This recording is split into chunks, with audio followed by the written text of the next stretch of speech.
Sex is really strange.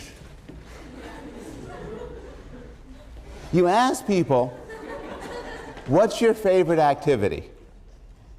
And if you ask people, particularly college students, particularly just fresh from spring break, I've seen teen movies, they'll often answer sex or some word that is synonymous with sex. But there's a kind of a puzzle about how much time we spend on sex. And it turns out there's data on this. So people say sex is their favorite activity, but it turns out we actually know how much time the average American spends on sex. And the data I'm going to follow up from was summarized by in this wonderful book by James Gleick. Americans tell pollers their single favorite activity is sex. In terms of enjoyability, they rank sex ahead of sports, fishing, bar hopping, hugging and kissing, talking with the family, eating, watching television, going on trips, planning trips, gardening, bathing, shopping, dressing, housework, dishwashing, laundry, visiting the dentist, and getting the car repaired. On the other hand, these same studies suggest that the average time per day devoted to sex is 4 minutes and 3 seconds.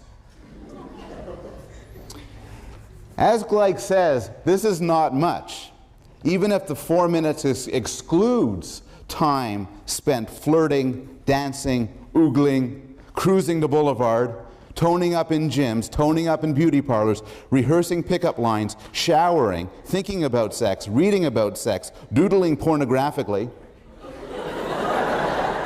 looking at erotic magazines, renting videos, dreaming of sex, looking at fashion magazines, cleaning up after sex, coping with the consequences of sex, building towers, or otherwise repressing, transferring, and sublimating.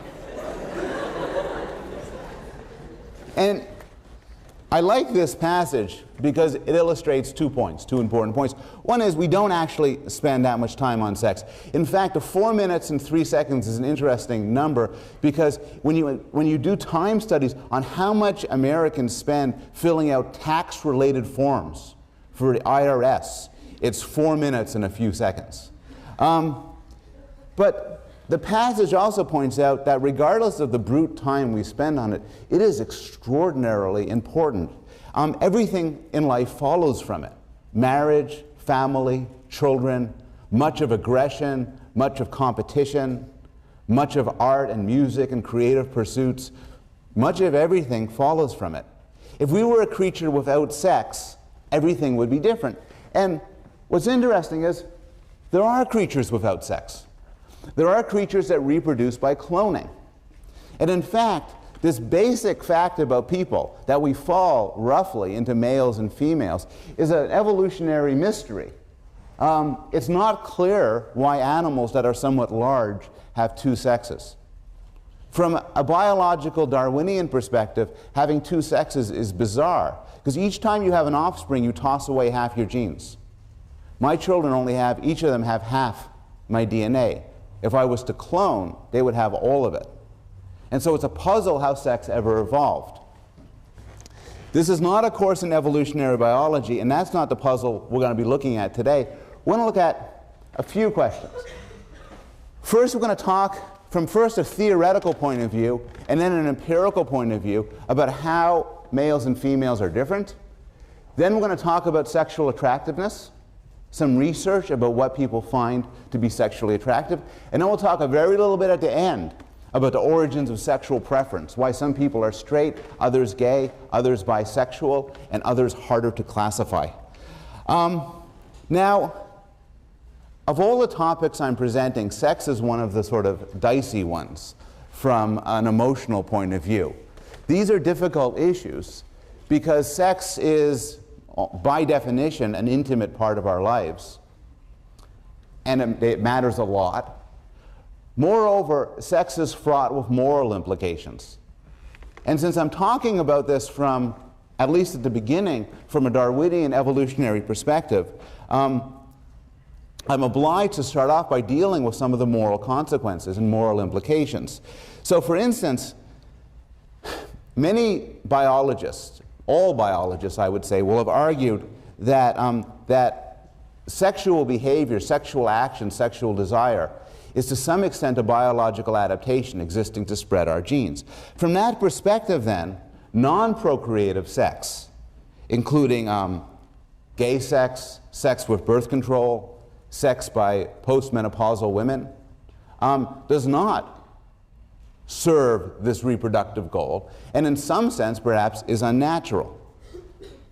And one might argue then, does this mean it's wrong? We'll also be talking about sex differences. Differences between men and women, for instance, in how much you want anonymous sexual encounters. Differences between men and women in social intelligence, in aggression and empathy. And regardless of what you think about these differences, whether you think they're right or wrong or doesn't matter, you'll ask the question, to what extent are they mutable? That is, if they exist through Darwinian natural selection, to what extent can we ever get rid of them? And I want to address those two issues, the issues of morality and inevitability, from the very start. And I want to start off with, for each of them, have a quote by a prominent evolutionary scholar. So the first one is by Steve Pinker in How the Mind Works. And he writes, "Nature does not dictate what we should accept or how we should live our lives. Well into my procreating years, I am so far voluntarily childless, having squandered my biological resources reading and writing, doing research, helping out friends and students, and jogging in circles, ignoring the solemn imperative to spread my genes. By Darwinian standards, I am a horrible mistake, a pathetic loser. But I am happy to be that way, and if my genes don't like it, they can go jump in the lake." Pinker's point, I think, is a reasonable one. It is true that certain things we do exist to serve the dictates of natural selection, but that doesn't make them right. If you think that something is only right if it leads to the generation of more genes, if it leads to reproduction, then you're not going to think very much about birth control. You're not going to think very much about any sort of non-procreative sex. On the other hand, if you think something's wrong, if it's unnatural, you're not going to think much about flying in a plane, or refrigerating food, or surviving a severe infection. More generally, our bodies and brains have evolved for reproductive success, but we can use these brains to choose our own destinies. Nothing moral necessarily follows from the facts of biology.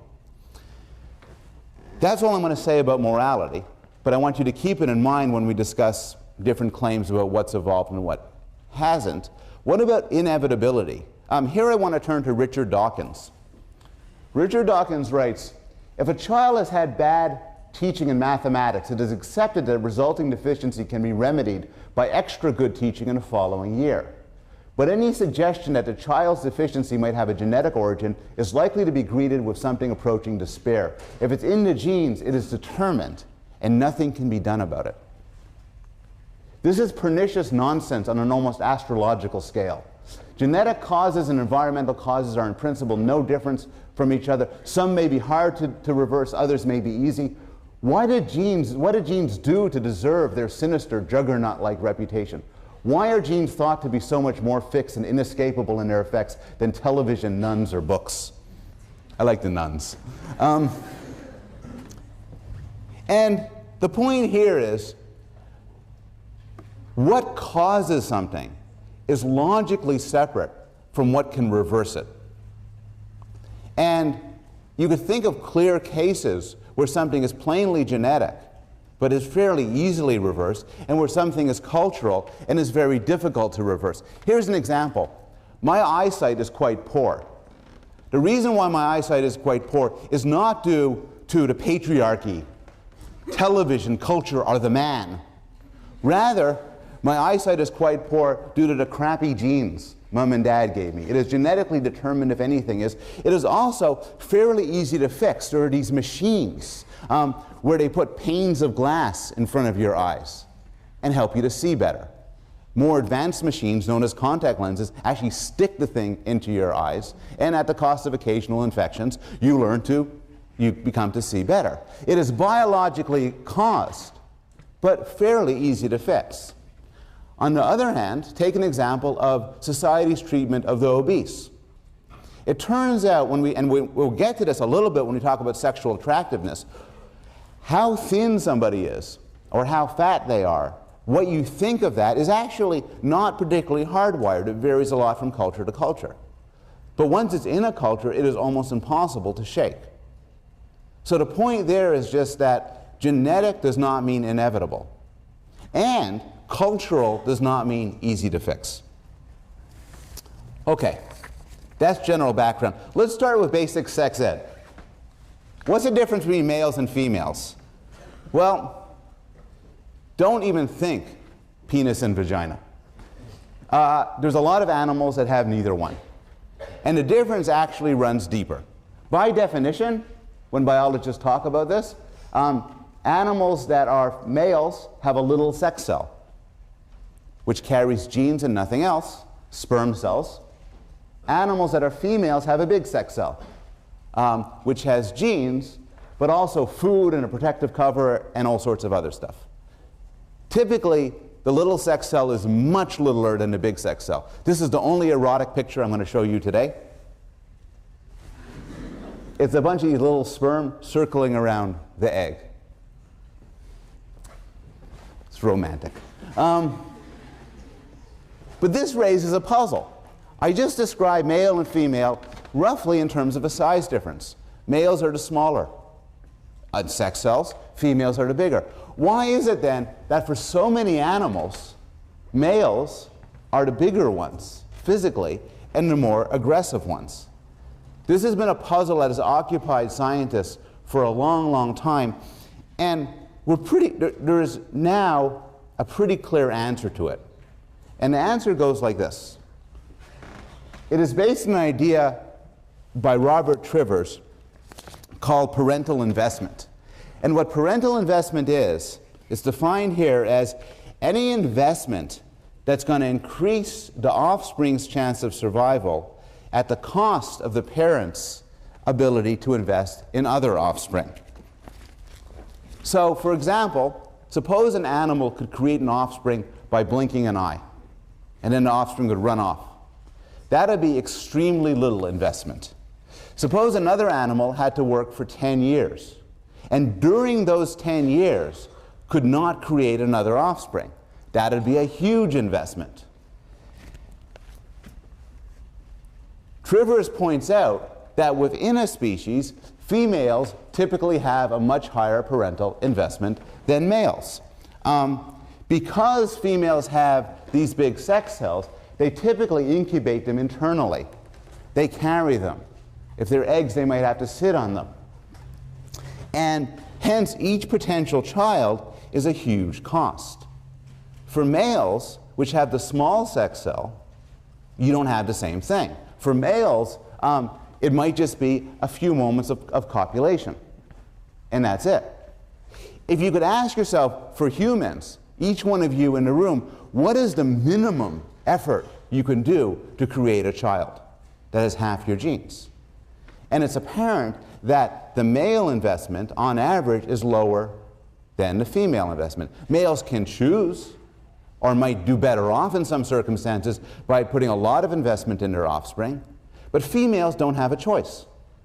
Females, barring technological advance, have a huge investment into any offspring.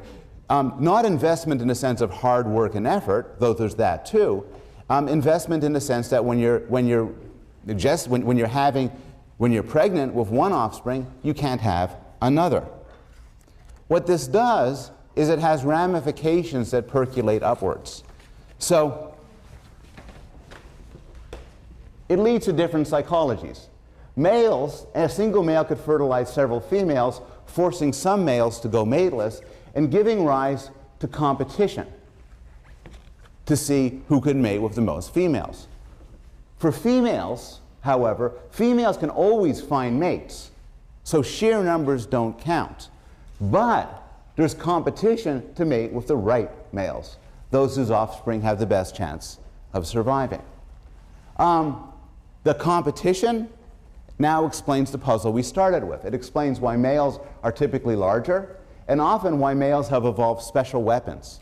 These special weapons evolved for fighting other males for reproductive access. It also explains something else. Females, biologically, are choosy. And so males have to compete not merely with other males to get reproductive access, but also to woo females. And so often males have evolved special displays, like this, which exist only to be beautiful, only to be attractive, and to attract mates. This cold evolutionary logic was captured in this cartoon,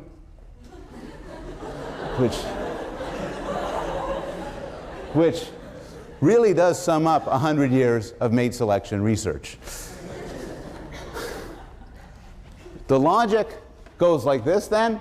Difference in the size of sex cells leads to differences in typical parental investment, leading to differences in the sorts of psychological and physiological mechanisms that evolve. Okay, that's a good story. What sort of evidence is there for it? Well, it turns out this could explain some otherwise surprising things. For instance, there are some cases where the parental investment is switched. Some cases where it turns out where the males end up with more investment than the females. And the theory predicts that in these cases you should get an asymmetry. So in cases like pipefish, for instance, the male takes the eggs into a pouch and plugs them into his bloodstream. The females shoot off. They have less of an investment than the males. In this case, you would predict, as is true, the females should be larger. The females fight other females more than males fight males, and the females try to compete for the attention of the males. Recall the movie March of the Penguins.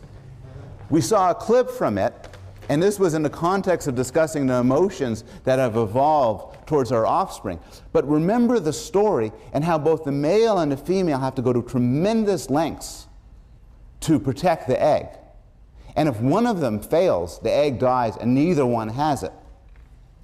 You should then not even have to remember whether male females are much bigger than female penguins. You should realize they should not be, and in fact they aren't. They're about the same size because the parental investment is equal.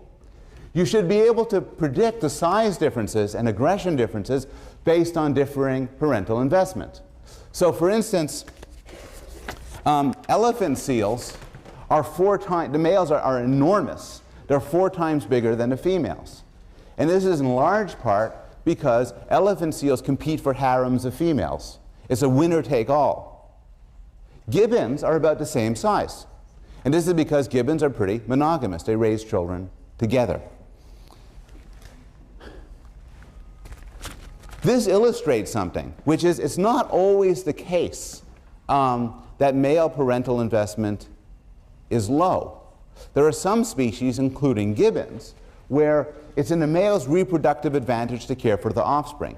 Imagine a situation, for instance, where an offspring would die if both parents didn't watch it for many years, and where the effort devoted to that offspring had to be exclusive. If you focused on another family or went away, the offspring would die. In that case, you'd have equal investment. It would matter equally to the male and the female to invest in that offspring, and the cost would be the same. There's no species, it's hard to see species that have that much of an equal system, but some primates are close to it. And this raises the question then, what about humans? What about us? What do we know about the differences between males and females? Well, humans are relatively polygamous species. Most human cultures are polygamous. American culture is what they call serial monogamy. So we're not like some species of birds. We don't mate for life. We do a series of pair bondings for some period of time. It could be for life, but it need not be, and usually isn't. Males are bigger than females. Human males, the size estimates vary so much, but the average human male is about 15% larger than an average human female. This suggests that there's been, in our evolutionary history, some male-male competition for access to females. which suggests in turn that the parental investment is not quite equal. Males have smaller testicles for their body size than chimpanzees, but larger testicles than gorillas and gibbons. And this suggests that there was some intermediate amount of competition for the capacity to create sperm. And this is relevant for a different sort of competition, which regards the impregnation of females that have multiple mates. And this suggests that over evolutionary history, women were not wantonly promiscuous, but were not entirely monogamous either. So much so that it paid, from an evolutionary point of view, males to evolve the capacity to produce more sperm than other males. Aggression. Males are meaner. I mean, I'm summarizing here. Meaner is not a technical term. Yes, females can be meaner, but males are at least more physically violent. They're more violent in the womb, in utero. They're more violent as children, and they're more violent as adults. Again, this is not to say that you can't find violent women or non-violent men. It's just on average, there is this difference. They kick more, males kick more in the uterus. As children, they're more involved in play fighting and violent combat-like sports. And as adults, wherever you go, you will find a prison. And wherever you go, you will find that prison is mostly full of men. They are far more likely to kill one another and to harm one another. Male sex hormones, like testosterone, are not the sort of thing one would want to inject in somebody unless you want them to turn kind of mean. They increase aggressiveness, both in humans and in other primates.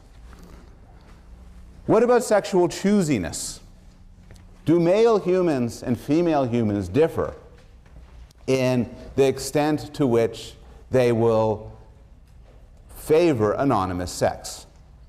And this is relevant from an evolutionary perspective, because the parental investment theory predicts males should be more receptive to anonymous sex. Because for males, to impregnate somebody else might fortuitously lead to another offspring.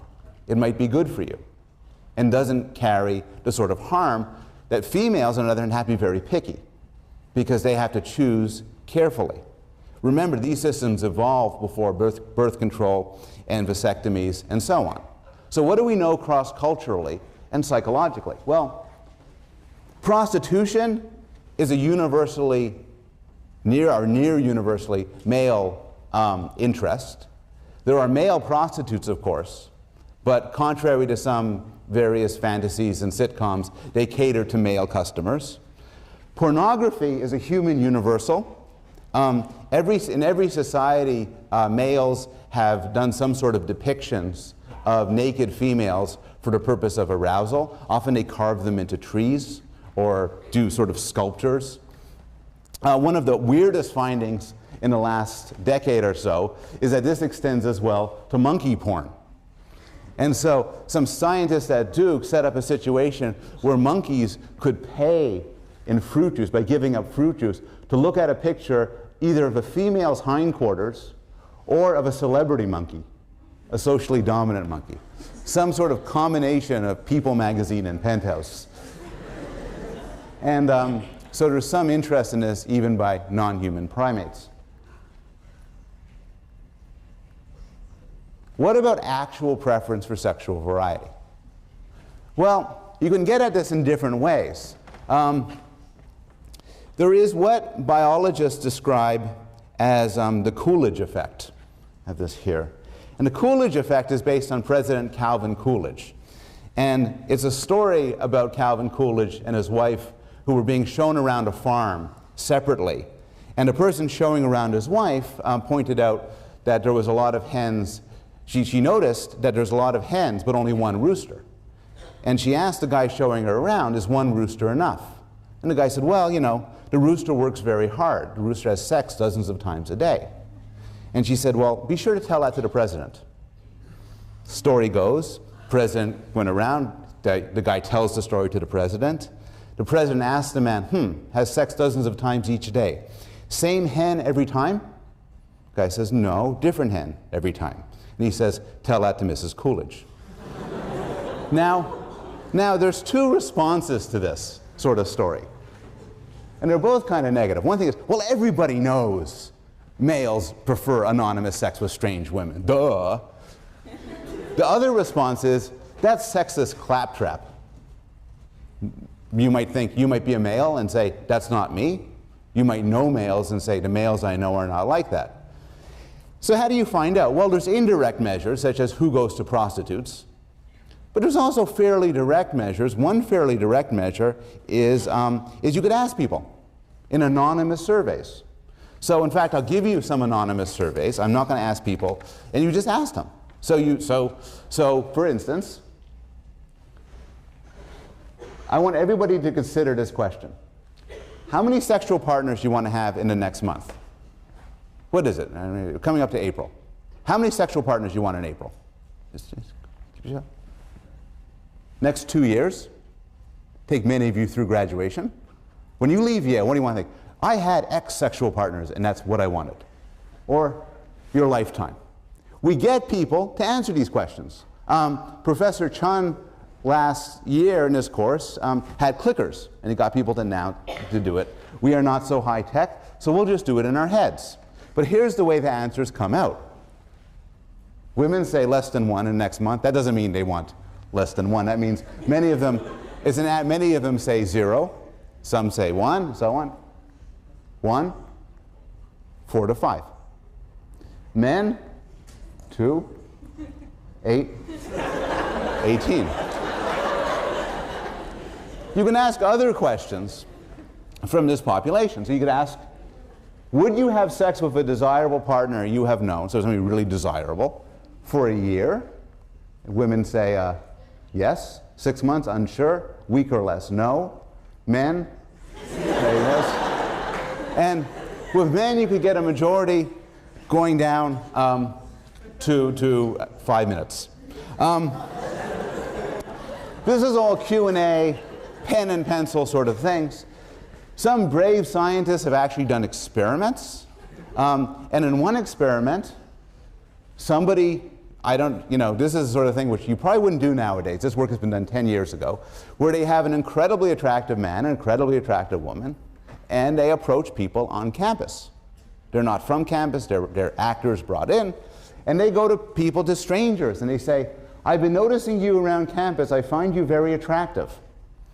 Would you go out with me tonight? Would you come over to my apartment tonight? Would you go to bed with me tonight? The experiment you wouldn't think anybody would have done has been done, and women, about a very attractive man, over half of the women approached, say, yeah, I will. Very few agree to this, and nobody agrees to this. For men, the data are like this. They go up to there, and then they go up to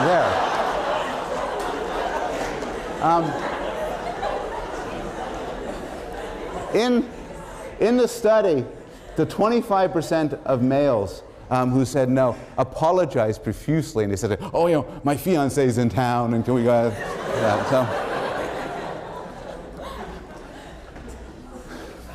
What about behavior? Well, if we're interested in sex differences, you can't actually figure out what people want, male-female differences, by looking simply at the average number of times people have sex. Because if male and females have different priorities, then heterosexual sex is a compromise between two groups of people with competing interests. What's a more clear reflection then is gay sex between two women or between two men. Because then you get a pure reflection of sexual desire. Now the data here tend to be very messy. Again, there are survey studies, but by and large, every study done tends to find a difference in the expected direction, which is that lesbians tend to be much more monogamous than gay men.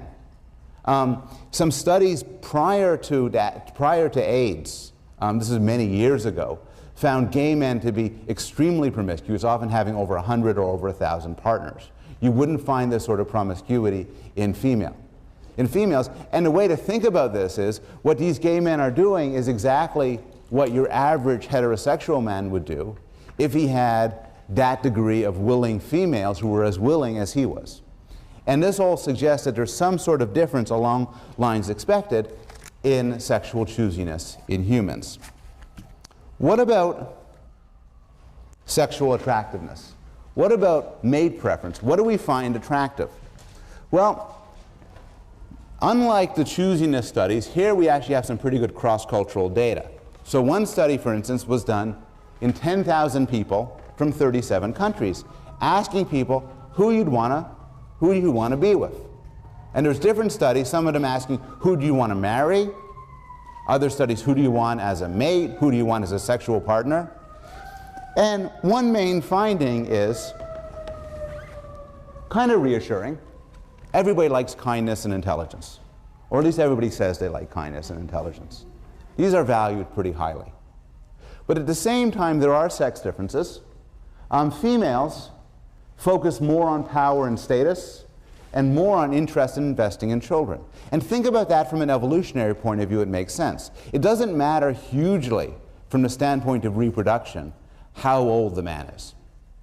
The difference between 15 and 25 and 35 and 45 may matter a lot for his status in the community, his physical strength, his lifespan, but from the standpoint of his sperm, it doesn't matter hugely.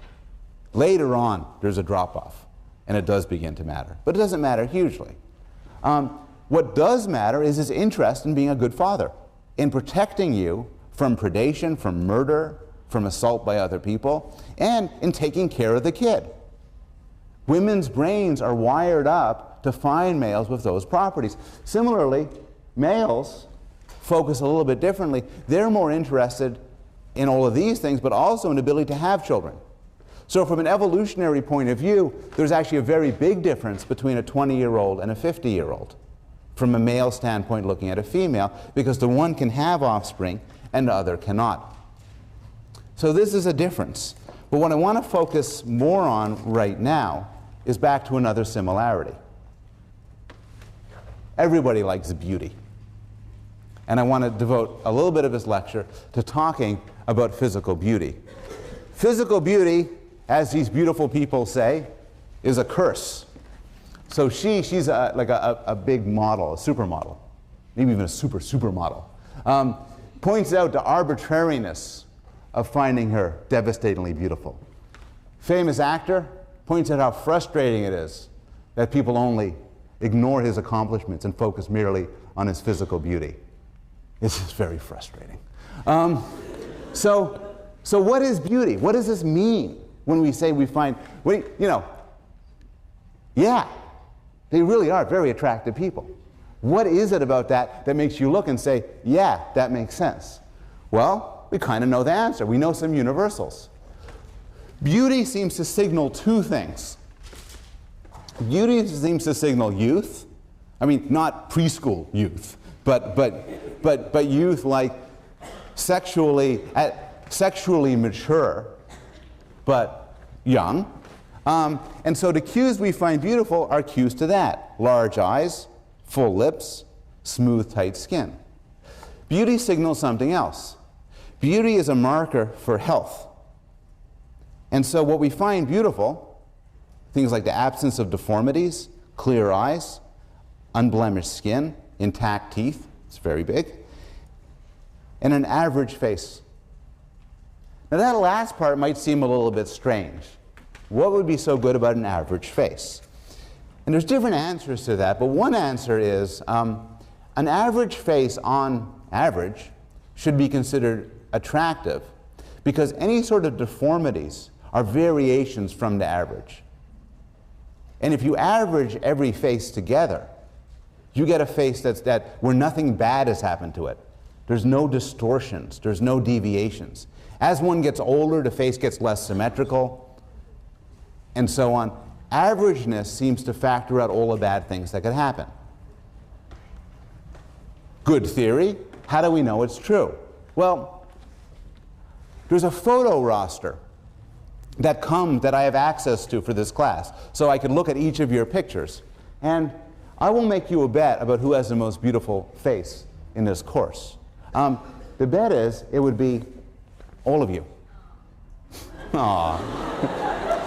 Wouldn't it be funny if I shouted out somebody's name? Yeah. if I did, and you know, A, I don't have the energy to do this, and B, it would probably violate 400 different privacy laws or whatever. But if I took all those faces and morphed them together, I would get a very pretty face.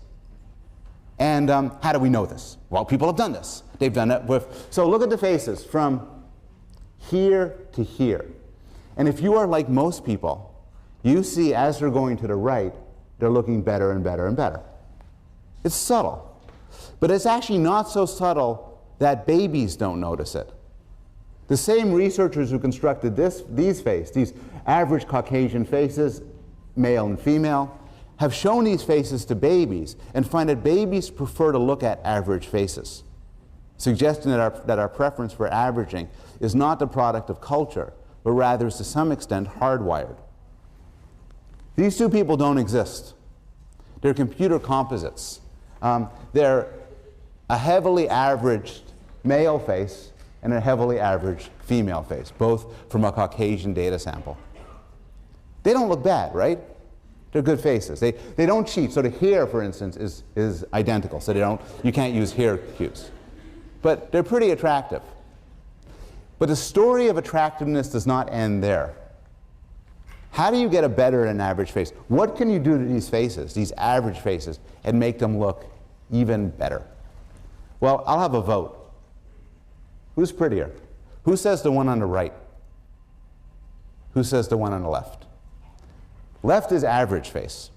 And there might be variation in this class. There are definitely variations in what people favor. This is a feminized version of the average face, where certain prototype features were made more feminine than average to cue this as more of a sexual object. This is more complicated.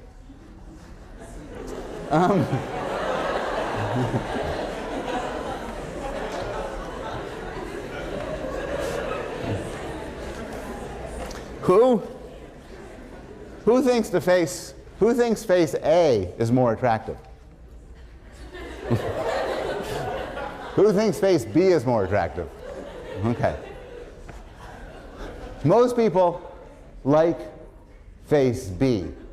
The exception is, and this has been statistically replicated, I think now in 3 labs, face A is preferred by women who are ovulating. And the story about why is complicated and will take us beyond the scope of this class. But crudely, the idea is that this is a really handsome guy. He's young, he's healthy, he looks strong, good provider. This guy's really hot. And he may not be a good provider and everything, but I'm sure he has wonderful genes. So the idea is that one should have sex with him and then have him raise the kids.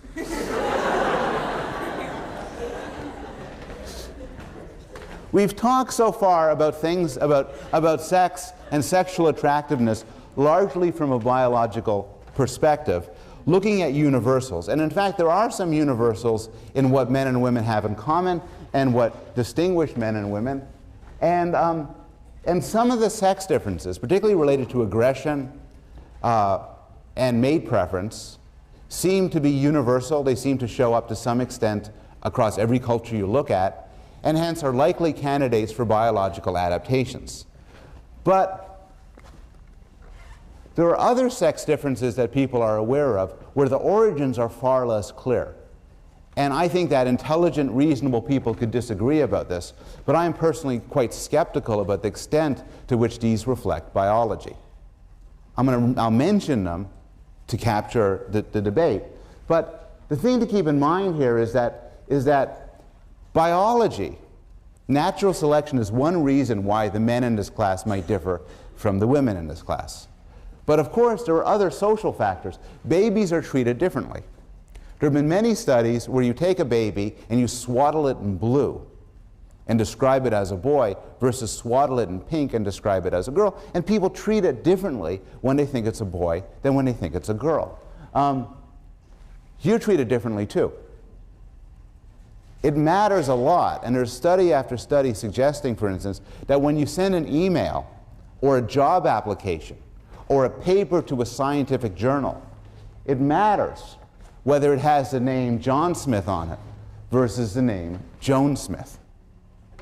It matters because people have different expectations and different reactions to males versus females.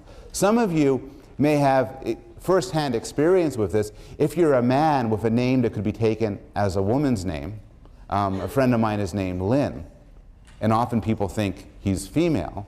Or if you're a woman who has a name that could be taken as a man's name, or if you have a name sufficiently foreign to Western ears that people can't easily tell, you'll often find people saying, oh, people are high-fiving each other there.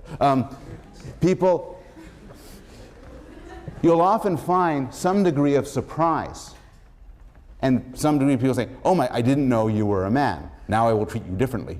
And so these social factors could play a role in explaining some male and female differences. Also, there's the facts of gender self-segregation. So here's something very interesting happens developmentally. Males segregate with other males, females segregate with other females. For a period lasting, it depends on the culture, but say from age 4 to age 11. This self-segregation might exaggerate and enhance sex differences. It might be, for instance, as Eleanor Maccabee has proposed, that boys are slightly more aggressive than girls. But then boys go into groups of boys, and that enhances and exaggerates their aggression, while the girls' non-aggressive behavior is enhanced and exaggerated in different ways by them falling into girls' groups. So what sort of differences are we talking about when we say we're not sure of their cause? Well, one difference is one in empathy. So Simon Baron-Cohen wrote a wonderful book called The Essential Difference, where he argues that men are by nature less empathetic, women are by nature more empathetic, and that this is a core sex difference. So what do you know? Well, what's the source for this? One thing is men are more violent. Simon Baron-Cohen describes violence as the ultimate act, murder as the ultimate act of a lack of empathy. There's some relationship between how much testosterone you have in your system and how social you are. More testosterone, less social. Boys tend to be less empathetic than girls. And there's some evidence, though it's not conclusive, that boys do worse than girls on social cognition theory of mind tasks. That's what I have here, though that is quite debated. And the biggest effect, which isn't debated at all, is problems with empathy, problems with social cognition, are much more frequent in men than in women. So disorders like autism, Asperger's syndrome, conduct disorder, and psychopathy are predominantly male. And Simon Baron-Cohen suggests that basically he has this slogan where he says, to be a man is to suffer from a particularly mild form of autism, that males are just socially clueless relative to women. Final bit of trivia. This is Simon Baron-Cohen, who is a very famous developmental psychologist, but his cousin, Sacha Baron-Cohen, is far more famous. Another debate is a debate concerning sex differences in the capacity for math and science. A few years ago, there used to be a president of Harvard known as Larry Summers. There's so many reasons to hiss at this point.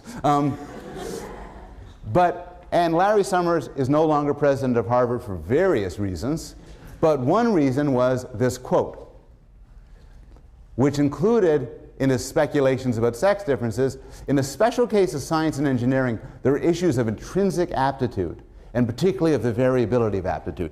He argued, or suggested, that the underrepresentation of women in the sciences, in academia, is because of an intrinsic aptitude difference. Women are, on average, less biologically predisposed to do this sort of reasoning. The variability point is that he wasn't suggesting that there's just a difference on average. In fact, he agreed that the average skills of men and women are identical. The claim is that males show more variation. This means that there's more male retarded people and more males who are just horribly bad at this, but it also means there are more male geniuses. And he suggested that this plays a role.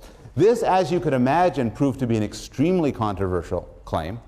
And rather than go through it, because it would take me a class to treat the pros and cons of this argument responsibly, I'm going to refer you to a wonderful debate between Steve Pinker, who was quoted earlier, and Liz Spelke, who's one of the big infant cognition people. We spoke a lot about her work earlier on in the course. And they have a wonderful debate between two of the smartest people I know on the Edge, which was done at Harvard about a year ago and is on video here.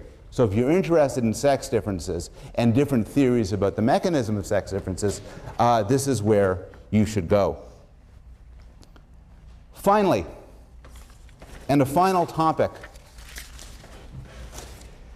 Some of us, about 98%, and the numbers are very difficult to pin down. Maybe it isn't 98%, maybe it's 97, maybe it's 99. Let's say 98% of women are sexually attracted to men. About 96% of men are sexually attracted to women. And the numbers vary, and it's very difficult to estimate it properly. As you could imagine, there's all sorts of problems with this sort of research.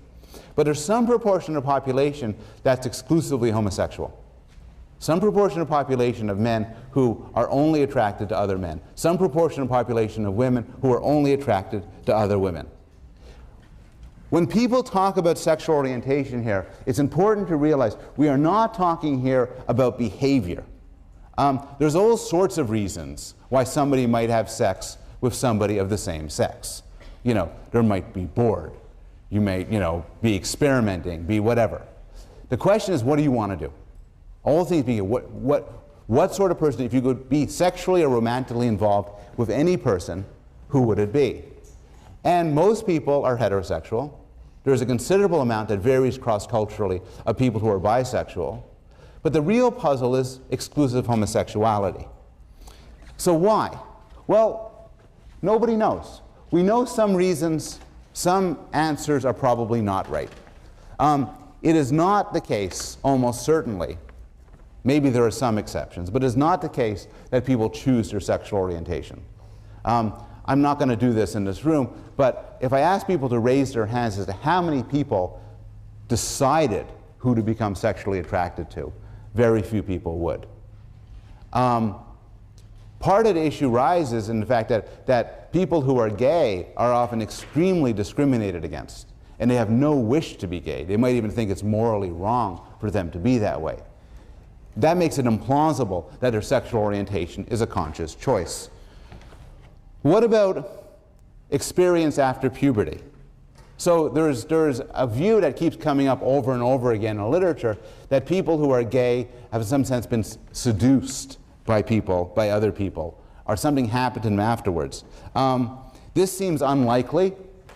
There are, in particular, the seeds of sexual orientation later on in life seem to show up quite early in life. Again, the studies are sort of suspect, but there's some reason to believe that people who are gay and people who are straight are different long before they hit puberty with regard to their sexual and romantic fantasies. You would now expect me to say, well, being gay and being straight is built in, it's hardwired. None of these stories seem right, it seems to be built in. And the answer to that is, sort of. So, if you do the standard behavioral genetic tests, and you by now know how to do them, you look for differences between monozygotic and dizygotic twins, you do the adoption comparison between adopted siblings and biological siblings, the answer is yes. You find that there is some sort of genetic predisposition towards homosexuality. But it can't be entirely genetic. One reason why it can't be entirely genetic is if I'm gay and I have an identical twin, the odds that my identical twin will be gay is about 50%. Those are very high odds compared to the average in the population. But if it was truly genetic, entirely genetic, what should the number be? 100%. He's my clone. He should be exactly as I am, and it's not. So we know then that some sort of experience, possibly prenatal experience, is what explains it. Why is it so? I said before this is a huge puzzle. Why is it such a huge puzzle? Well, exclusive homosexuality is an evolutionary mystery. Again, do not think that this carries any moral weight to it. What it does mean, though, is that it doesn't seem to follow as a biological adaptation. The puzzle is not, why is it that some men have sex with men? That's not a big puzzle. Maybe they have sex with men as some sort of recreational thing or pair bonding or whatever. That's not the puzzle. The puzzle is, why are there some men who don't want to have sex with women? Similarly, why are there some women who don't want to have sex with men? From an evolutionary adaptive standpoint, you would think that the genes that give rise to such a behavior would be weeded out, because creatures with that behavior typically, putting aside modern technology, don't have offspring. And that's what makes it such a puzzle. So, your reading response for this week is solve that puzzle.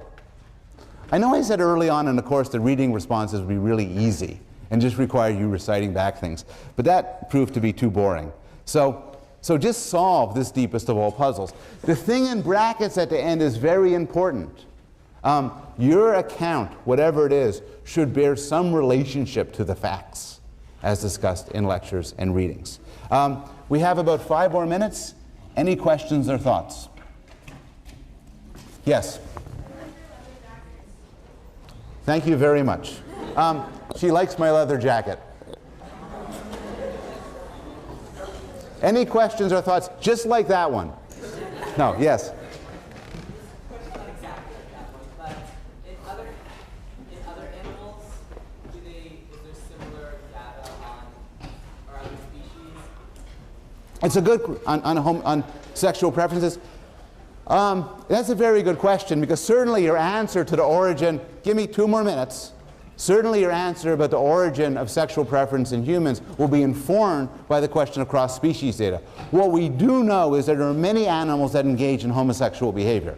They engage in sex with members of their own sex. What I don't know is whether you get exclusive homosexual behavior.